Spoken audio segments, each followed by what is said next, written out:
नमस्कार मंडळी, माझं नाव सुबोध. लहानपणापासूनच मी स्वामी समर्थांचा खूप मोठा भक्त होतो. लहानपणी मी स्वामींना स्वामी आजोबा म्हणून हाक मारायचो. स्वामी प्रत्यक्षपणे किंवा अप्रत्यक्षपणे त्यांच्या भक्तांची मदत करतात, त्यांना संकटातून बाहेर काढतात.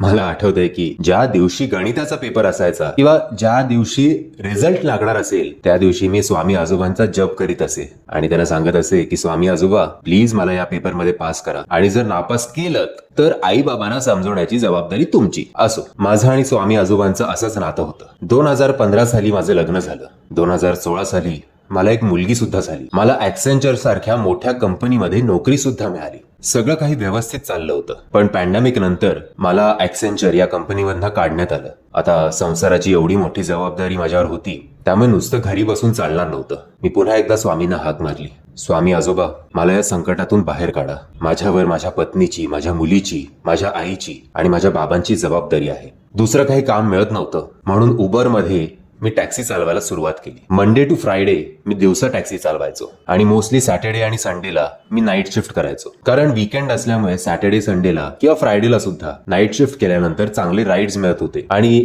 जरा पैसा देखील चांगला मिळत होता. पण एक दिवस काय झाला माहिती नाही. तो दिवस होता बुधवार. त्या दिवशी मला सकाळी कामावर जायचा कंटाळा आला म्हणून म्हटलं की आज आराम करूया दिवसभर आणि त्यानंतर रात्री नाईट शिफ्ट करूया. 9-9:30 वाजता मी माझ्या गाडीत बसलो. बराच वेळ एका ठिकाणी बसून होतो. कुठलीही राईड मिळत नव्हती. त्या दिवशी का कोणास ठाऊक मला नुसता आळस येत होता. कुठल्याही प्रकारचा काम करायचा कंटाळा आला होता. सतत झोप येत होती. आता कुठलीही राईड मिळत नाही म्हटल्यावर मी म्हटलं आता आपण गाडीची सीट मागे करूया आणि जरा एक छान डुलकी काढूया. मला आठवतंय जेव्हा मी हा विचार केला तेव्हा रात्रीचे साधारणपणे 10-10:30 वाजले होते. मी गाडी आतनं लॉक केली, एसी ऑन केला, सीट मागे घेतली आणि मस्त झोपून गेलो. साधारणपणे 12-12:30च्या आसपास फोनच्या व्हायब्रेशनमुळे मला जाग आली. मी फोनवर नोटिफिकेशन बघितलं तर एक राईडचं बुकिंग होतं. मी ती राईड ऍक्सेप्ट केली. आता ज्या मॅडमनं मला पिक करायचं होतं त्या मॅडमच्या लोकेशनच्या ठिकाणी मी पोहोचत होतो. पण जसं असं मी त्या लोकेशनच्या जवळ जात होतो तसं मला एक गोष्ट लक्षात येत होती की हे लोकेशन शहरापासून खूप लांब आहे आणि आता मी कुठेतरी जंगलात जातोय. बरं, ज्या मॅडमनी ती राईड बुक केली होती ती बाई या वेळेला एकटी या ठिकाणी काय करत असेल असे सगळे प्रश्न मला पडू लागले. एका ठिकाणी मी लेफ्ट घेतला आणि अचानक मातीचा कच्चा रस्ता सुरू झाला. रस्त्याच्या दोन्ही बाजूला झाडं होती. गाडी त्या मातीच्या रस्त्यावर चालल्यामुळे गाडीच्या हेडलाइट्स मध्ये फक्त मातीच माती दिसत होती. सतत मला वायपर ऑन करून आणि त्या समोरच्या काचेवर पाणी मारून ती काच साफ करायला लागत असे. अचानक वीज चमकली. ढगांचं गडगडणं सुरू झालं.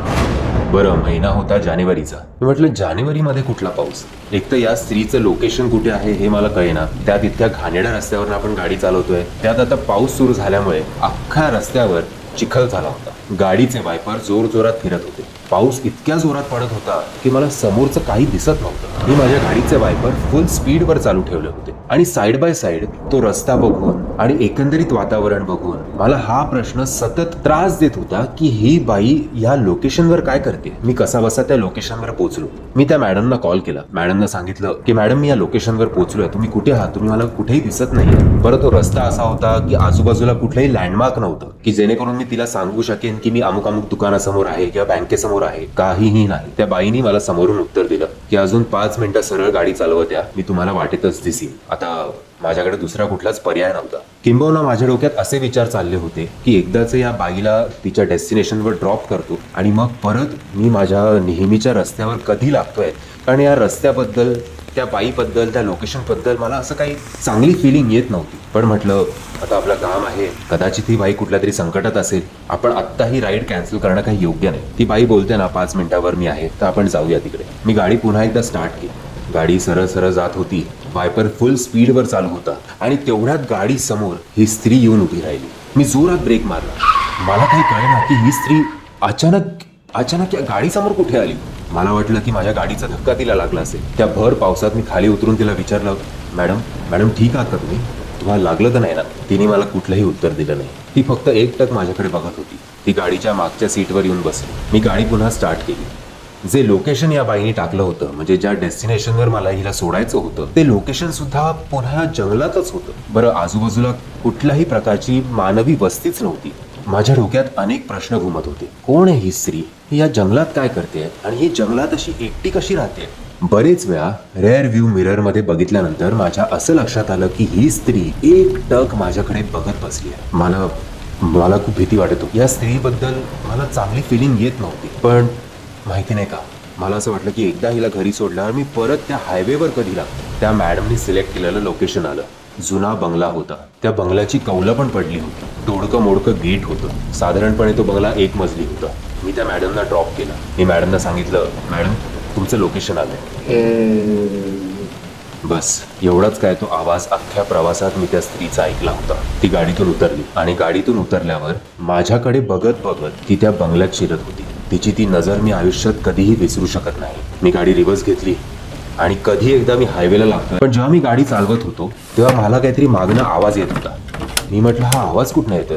मागच्या सीटवर बघितलं तर मागे एक मोठी ट्रॉली बॅग होती. आता मला खरंच काही समजत नव्हतं, कारण जेव्हा मी या मॅडमना पिक केलं तेव्हा तिच्या हातात कुठलंही सामान नव्हतं. मग अचानक ही बॅग कुठून आली. पण मला असं वाटलं की कदाचित त्या घाबरलेल्या अवस्थेत मी हिच्या हातातली बॅग नोटीस नसेल केली आणि आता माझं कर्तव्य होतं की जर ती स्वतःचं सामान विसरली असेल तर तिला तिचं सामान परत देणं. नाहीतर तुम्हाला तर माहितीच आहे की उबर ड्रायव्हर्सला कस्टमर फीडबॅक किती इम्पॉर्टंट असतो ते. उद्या जर या बाईनी माझ्याबद्दल एक फीडबॅक दिला की माझं सामान या माणसाने चोरलं तर मी काय करू. मी परत गाडी थांबवली, गाडी रिव्हर्स घेतली आणि इच्छा नसताना सुद्धा पुन्हा एकदा त्या बंगल्याच्या दिशेने मी गेलो. त्या बंगल्यावर मी पोहोचलो.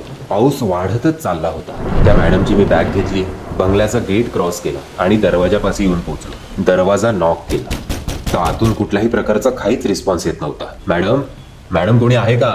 बरेच वेळा हाका मारल्या पण आतून कुठल्याही प्रकारचं काहीही उत्तर मला मिळत नव्हतं. मी सहज त्या दरवाजावर थोडा जोर लावला तर मला कळलं की तो दरवाजा तर उघडाच आहे. आता त्या बंगल्यात शिरण्याशिवाय माझ्याकडे काही पर्याय नव्हता. तो दरवाजा उघडून मी आतमध्ये जात होतो. मॅडम कुठे आहात तुम्ही. मॅडम तुम्ही तुमची बॅग विसरलाय. पण कुठल्याही प्रकारचा काहीच रिस्पॉन्स मिळत नव्हता. त्या बंगल्याच्या हॉलमध्ये फक्त एक मेणबत्ती पेटत होती. त्या मेणबत्तीच्या प्रकाशातच अंदाज घेत घेत मी त्या मॅडमना शोधण्याचा प्रयत्न करत होतो. पहिल्या मजल्यावर गेलो. पहिल्या मजल्याच्या खोलीत जेव्हा मी गेलो तेव्हा माझं असं लक्षात आलं की इकडे सुद्धा 2-3 मेणबत्त्यांशिवाय अजून काहीच नाहीये. बरं, घरातल्या सगळ्या वस्तू धूळ खात पडलेल्या आहेत. जणू काय इकडे बरेच वर्ष कोण राहतच नाहीये. आणि जर मग इकडे कोणी राहतच नाहीये तर ती स्त्री या बंगल्यात कशी काय गेली आणि जर गेली तर गेली आत्ता गायब कुठे झाली. या प्रश्नांची उत्तरं मला मिळतच नव्हती. मॅडम कुठे आहात तुम्ही. मी आता पूर्णपणे वैतागलो होतो. बेडरूम मध्ये इकडे तिकडे बघितलं तर तिकडे सुद्धा कोणी नव्हतं. अचानक माझं लक्ष बेडरूमच्या त्या मोठ्या आरशावर गेलं. त्या आरशात मी जे पाहिलं ते बघून माझे पाय थंड पडले. त्या आरशात तर मला ती मॅडम दिसत होती. जेव्हा मी मागे वळून बघितलं तर ती मॅडम मला कुठेच दिसत नव्हती. मला काहीच कळेना की हे काय चाललंय. मी जोरात ओरडलो आणि तिकडनं पळत सुटलो. जेव्हा मी पहिल्या मजल्यावरून परत हॉलमध्ये आलो तेव्हा एका मुलाच्या हसण्याचा आवाज मला ऐकू आला.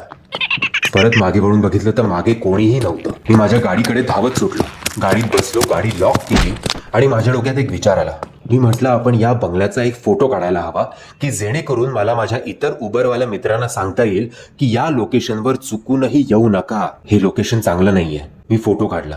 गाडी सुसाट पळवत नेली. हायवेला लागल्यावर माझ्या डोक्यात एक विचार आला की तो फोटो बघूया. जेव्हा मी तो फोटो बघितला तेव्हा पहिल्या मजल्यावरच्या बेडरूमच्या खिडकीमध्ये मला ती बाई आणि तिचा मुलगा दिसला. पण या पुढचं मला काहीही आठवत नाहीये. मला असं वाटतं की या गोष्टीचा मी इतका धसका घेतला की त्या दिवशी त्या गाडीमध्येच मी झोपून गेलो किंवा माझं भान हरपलं, काही बोला. दुसऱ्या दिवशी ही गोष्ट जशीच्या तशी मी माझ्या उबरवाला मित्रांना सांगितली तर ते मित्र माझ्यावर हसू लागले.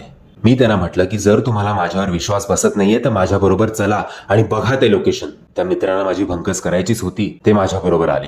जेव्हा मी त्या लोकेशनवर पोहोचलो त्यानंतर समोरचं दृश्य बघून पुन्हा एकदा माझ्या पायाखालची जमीन सरकली. त्या लोकेशनवर तो बंगला नव्हताच तर तिकडे एक स्मशानभूमी होती. ख्रिश्चन लोकांची स्मशानभूमी. स्मशानभूमी बघून माझे मित्र माझी खूप खेचायला लागले. ते म्हणाले की तुला कुठलं तरी स्वप्न पडलं असेल. मी त्यांना लाख समजवलं की बाबा मला स्वप्न बिप्न किंवा कुठल्याही प्रकारचा भास झाला नव्हता. ही गोष्ट खरंच माझ्यावर घडली होती. मला अचानक आठवलं की मी मोबाईलमध्ये एक फोटो काढलाय. तो फोटो यांना दाखवूया म्हणजे या लोकांचा माझ्यावर विश्वास बसेल. जेव्हा मी तो फोटो काढला तेव्हा त्या फोटोमध्ये सुद्धा तो बंगला दिसत नव्हता.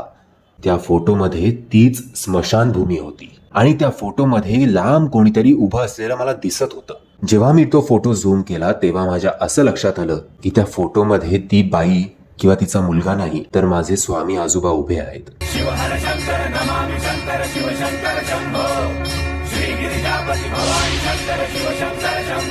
आणि मला कळलं की मला कुठल्याही प्रकारचा भास झाला नव्हता. ते लोकेशन पण खरं होतं, ती मॅडम पण खरी होती.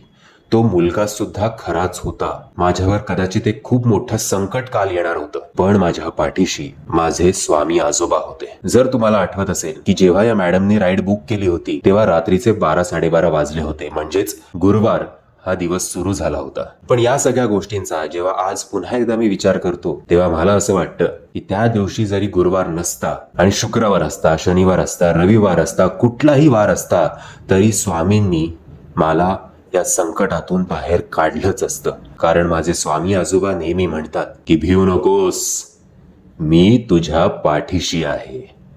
मित्रांनो, आपल्यापैकी अनेक जणांना स्वामींचे असे अनुभव येतात, स्वामींची प्रचिती होते. तुम्हाला तुमच्या आयुष्यात जर असा एखादा अनुभव आला असेल तर डिस्क्रिप्शन बॉक्समध्ये मी माझा ईमेल आयडी देतोय. तुमची जी काही गोष्ट असेल ती गोष्ट मला ईमेल करा. तुमची ती गोष्ट तुमच्या नावासकट जर तुम्ही कम्फर्टेबल असाल तर मी या चॅनलवर नक्कीच शेअर करेन. मी आशा करतो तुम्हाला माझा हा अनुभव आवडला असेल.